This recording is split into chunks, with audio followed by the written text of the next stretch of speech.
大家好，我係 Katherine。近期美股腦再生科技股價勁波動啊，6月16日仲觸發咗多次嘅熔斷，炒風非常誇張啊。其實腦再生科技係嚟自香港一間早期醫藥科學公司，主打中醫藥研究、開發同埋商業化，重點係治療神經認知障礙以及退行性疾病，好似 ADHD 同埋自閉症呢一啲，全球都仲有好多未被滿足嘅醫療需求。5月初公司有好消息，新一代神經調控晶片已經通過咗 FDA 臨床試驗審批，亦都同唔同嘅診所合作開展帕金遜治療研究。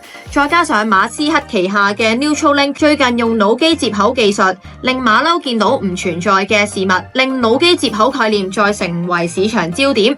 受到消息帶動，港股嘅腦機接口概念股近期爆升，例如南京熊貓電子6月初至今累升超過30%啊！你又會唔會追逐相關股份呢？歡迎留言討論一齊傾下。記得下載 Acast 再加埋媽媽大風扇群組成為我嘅盟友，再加埋我嘅IG cat.朱詠儀，咁就唔會錯過我嘅心水股份情報啦。